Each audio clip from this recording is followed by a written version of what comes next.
Hi, everybody, and thank you so much for joining us for the SF Doc Fest. The festival is running June 1st through 11th, digitally on your computer screens, which is how you're all joining us now, as well as at the historic Roxy Theater in San Francisco. I am so excited to be joined today with the filmmakers from our Structures of Movement program. Thank you guys so much for joining us. I would love to just kick things off by having you introduce yourself. Let us know what film you're here with, what you did on the film, and kind of how the film came to be. And just I'm going to play the musical chairs of who shows up on my computer screen first. So we'll start off with, I'm sorry, I didn't ask you before. Did you go by Max or Maxwell? I go by Max. Max is totally fine. Hey, Max, what's up? Hey, so I'm Max Mueller, and I did Entities with Knowledge. And the next thing is like how the film came about. Okay, the film came about because I was going to a grad school program at Stanford, and it's pretty close to Oakland, where psilocybin mushrooms were being decriminalized. So I was intrigued by that. I read there was a church that you could go and take mushrooms as a sacrament, kind of just buy them, it seemed. So I went, I checked that out, and the longer I kind of hung around in the mushroom world, the more people I met, the more stories kind of seemed like I wanted to tell. And then ultimately was encouraged by the people that I was hanging out with to make myself kind of the main character of the film. So that's a little bit about how it came about. That's awesome. Thank you so much for joining us. Hey, Thank you. Ian, could you introduce yourself and kind of tell us how your film came to be? Yeah, so I'm Ian Frank. I'm currently based in Missoula, Montana, but the film was shot and made while I was living in Phillipsburg, which is a small rural community that my family is from for a number of generations. And so the film was about my grandfather, and it was a film that I really felt like I was committed to making over the course of a decade. I would be like, I really want to, make this story and tell us, make a film with my grandpa, which I think is a common reflex. Like we want to sort of, point the camera, I think, at people that we love and people that we want to remember and honor, and that sort of just living legacy. And so I shot a bunch of stuff digitally. I'd hired a DP, I'd done all this work, and I sort of started playing with analog photography, and then I developed a black and white roll of film. And it was all, I totally screwed it up. I was all, the film was all touching, and there were these big watermarks, but just the texture of the photographs was like, oh my gosh, this is stunning. This is what I want the film to feel like. I want it to, have that grit and texture. So I sort of threw myself in. I had no idea. I'd never shot with film, motion picture film before. I shot a roll of Super 8 and didn't feel that the format was going to give me exactly what I wanted. And so I moved into finding a 16 millimeter camera. And then right when we got our stimulus checks during COVID, I basically spent all of that on black and white Kodak film. I think I bought like 10, 12 rolls of film, and over the course of the summer shot a bunch, and then found that I needed to sort of ground the film a little bit more. And so after basically there's this sort of turning point where my grandpa has a pretty major back surgery in the film. And after the surgery, everything that I shoot is color film, and it's pretty locked off. And yeah, I think that it's been a really long journey, but I'd say the course of the film was maybe three years in the making. So That's awesome. Thank you so much for sharing that. There's something so addictive about physical media, that like once you have like it's so dangerous.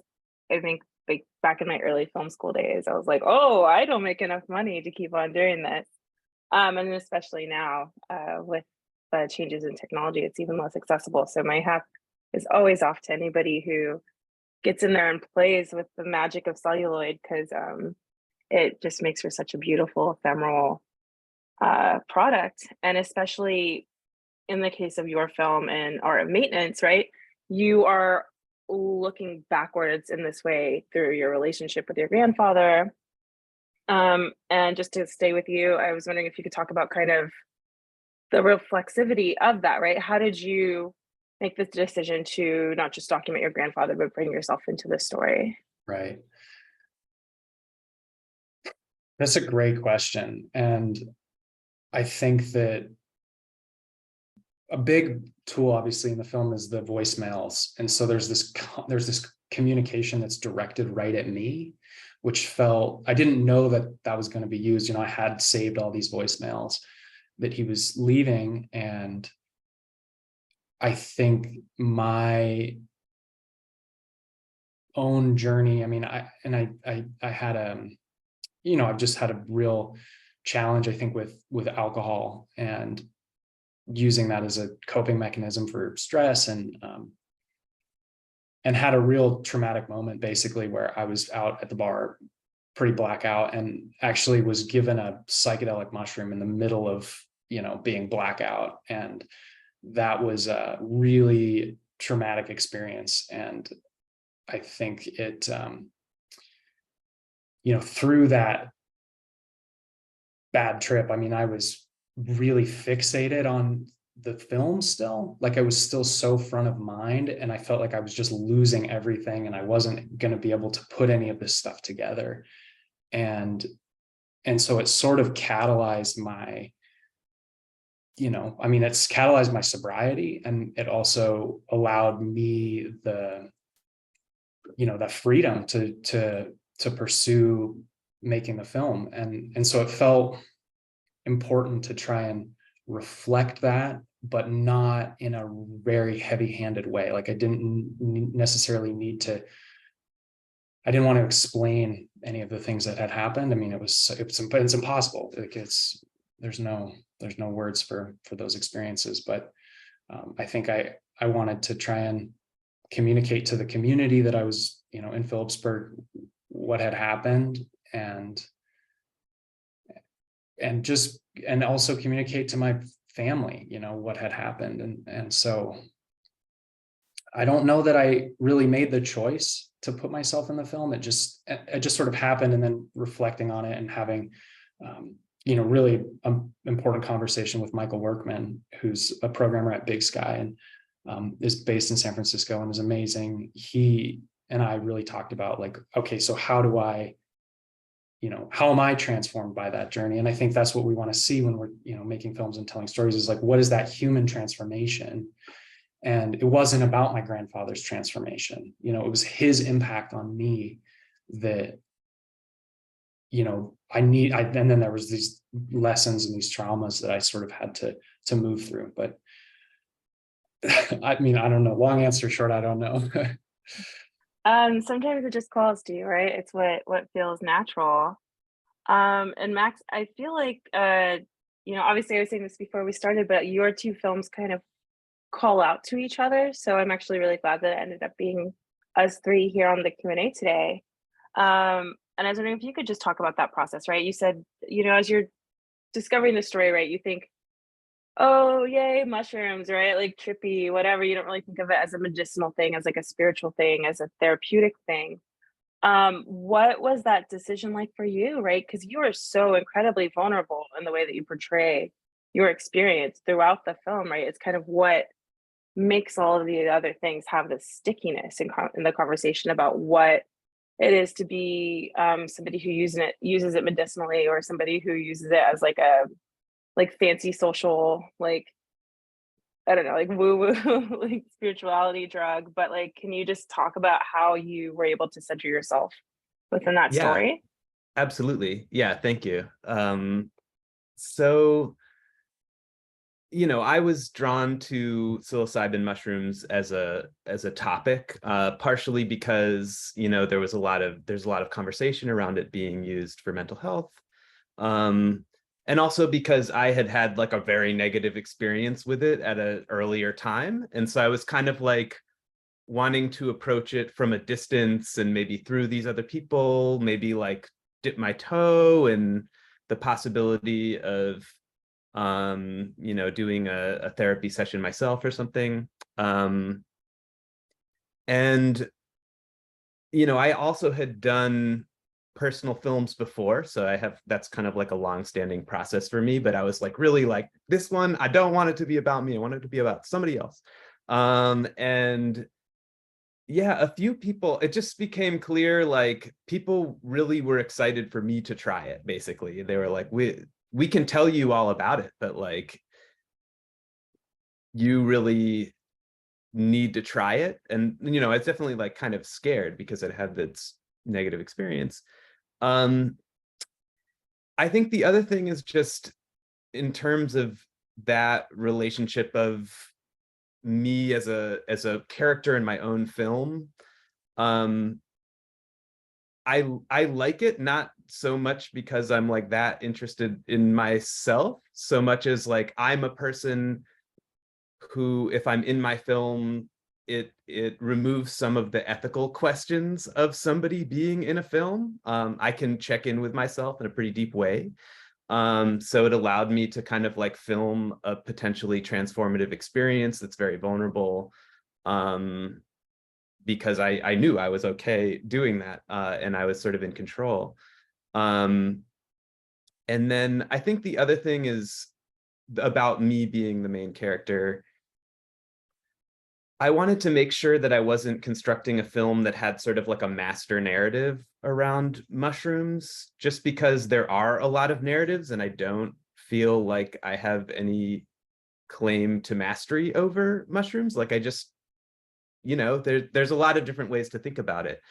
And so in me sort of being a through line, it allowed me to pick up these different threads, these different narratives, and kind of weave them together in a way that maybe didn't overemphasize, one person as an expert over another. So that was one of the reasons I had my own narrative running through it. Um, that's a really interesting point that you brought up about the ethics of subjects.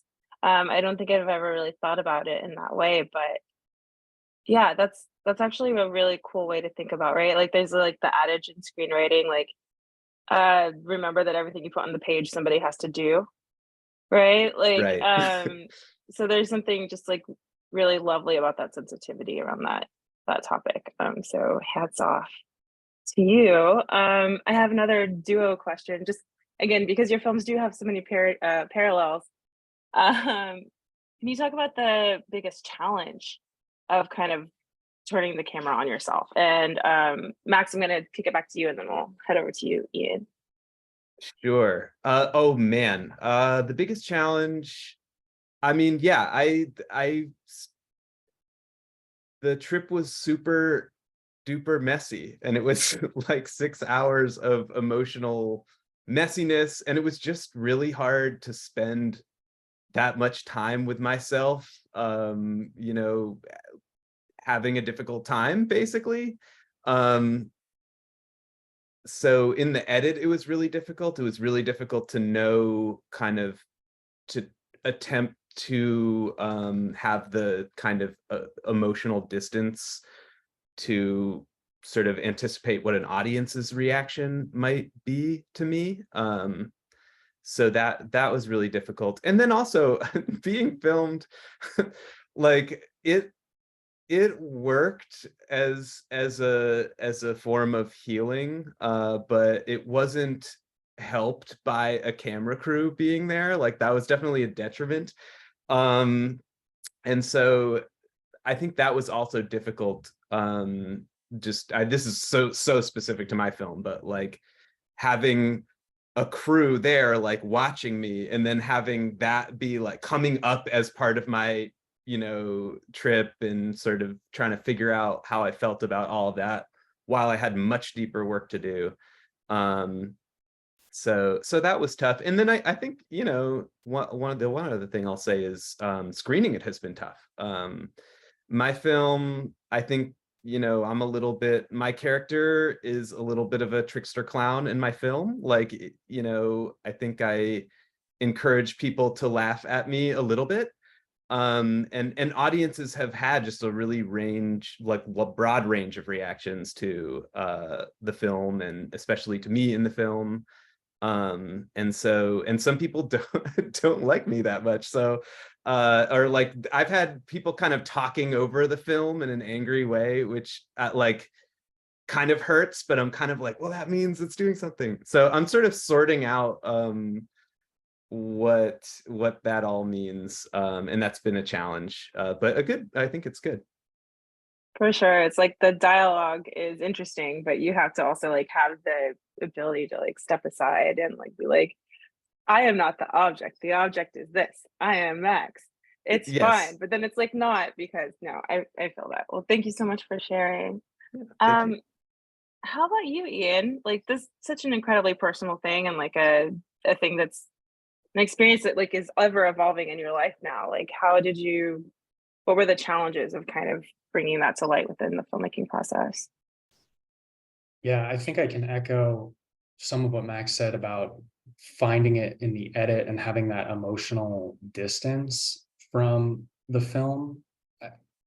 Like as we were ramping up for the premiere at Big Sky, I really toyed with the idea of like cutting this section, this dark middle section out completely. And, on initial showings to my grandpa and my mom, like that was really scary and really hard. And, they were really supportive. And I think it took sitting in the actual premiere for it to settle in. But yeah, I mean, screening has been difficult and huge challenges. I think, contrary to what Max said about actually being on camera, I really only appear in the film once in one frame, and it was shot on, it's a double exposure. And so I had filmed this basically fire and like this ditch burning, and then held on to the film because I was like, I think this could really work as a double exposure, but I had no idea where the timing of that was going to be. And that felt very like it was a flow state where I set the camera up and I set, these sort of different scenes up where I'm in front of the camera. And that was surprising. Like it just felt like such a rush, but getting the film back and seeing it when I watched it back from the first time and seeing how it turned out was like really scary and really hard to watch. And I really, like I said, I really toyed with like the idea. I think it's visually so effective, but so out there, for this film. I mean, it takes such a turn that I'm like, I don't know how or if this makes sense to audiences. And, and I think that I sort of didn't maybe give the people who have supported me and been, collaborators or editors and maybe enough credit, like, or enough confidence in them before the screening, because I was hearing it as like, this looks really good. This seems like it's working. And I'm still, not hearing it and playing with the idea of pulling it. But it's I think it's a huge contention point in the film, and the film could be something very different without it. And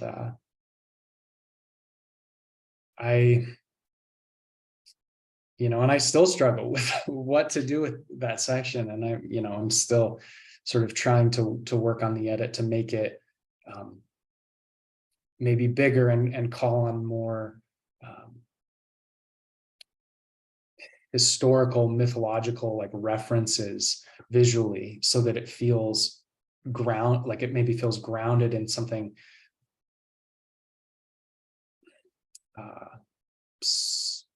sort of specific to the imagery and hallucinations that I experienced. So it's a huge challenge to try and communicate this experience in the context of something that's so tender and like so precious that I have with this relationship that I have with my grandfather. That's really beautiful. Thank you so much for sharing, and especially this journey, right? Like as filmmakers and as humans, like we are one and the same. And so being able to find a way to kind of transform that into your medium is really special and really important to show folks that you can be an author and a subject at the same time, and kind of show an intimate side of yourself to help others see parts of themselves. So thank you both so much for sharing your stories with us. That's all the time we have today. Thank you to our audience for tuning in and giving DocFest your delicious money. We appreciate it. And check out more programs. And thanks so much, you guys. Thank you. Sarah. Thank you, Max.